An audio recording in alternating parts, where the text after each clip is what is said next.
So we know from looking at this problem that we're going to end up having to do integration by parts 3 times.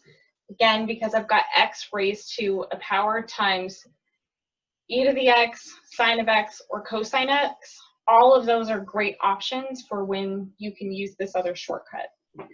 And the way that the shortcut works is it takes advantage of the fact that each time we do integration by parts, we're taking the derivative of one piece and the integral of another piece.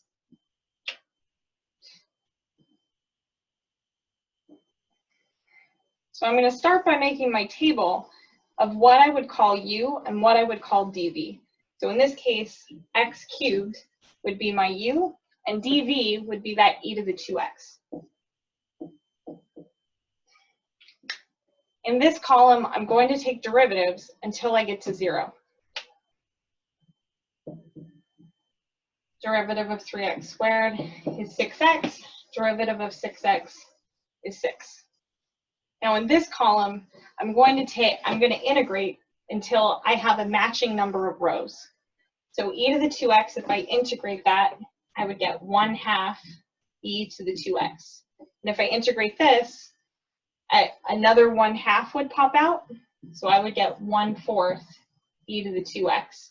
And if I integrate that, another 1/2 would pop out, and I would get 1/8 e to the 2x. To put these together, we're essentially matching up that ultraviolet voodoo part, and that's going to look like u times v. So this is my first v from taking that first antiderivative of dv. So I know those two would get multiplied together in that first uv, and then on the second round, these two would get multiplied together as my u times v. And then these two would get multiplied together as my u times v. And I just realized that I said we needed to take derivatives until we got to 0, and then I forgot to go all the way to 0. Derivative of 6 is 0. And here, if I take one more integral, I'm going to get one more 1/2 that pops out.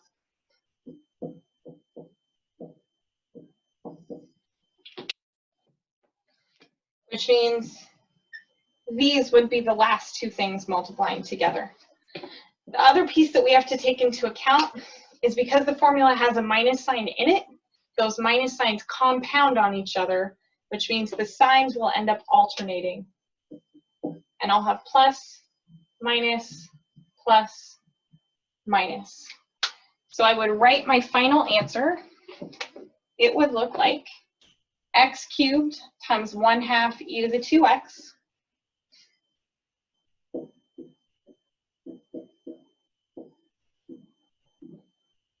minus 3x squared times 1/4 e to the t, or 3/4 x squared e to the 2x, plus, when I multiply 6 times 1/8, those are both divisible, or everything's divisible by 2, so that's another 3/4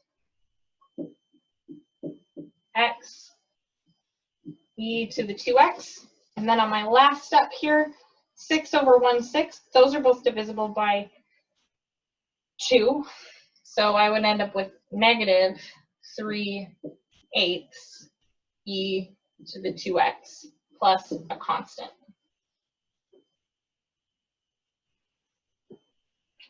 We didn't really save any work in the sense that we ended up taking the same number of derivatives and the same number of integrals, but it keeps things better organized on our paper, and we did end up with the same answer that we got before, I think. Let me check. Yes, looks like we ended up with exactly the same answer we got before, which is good.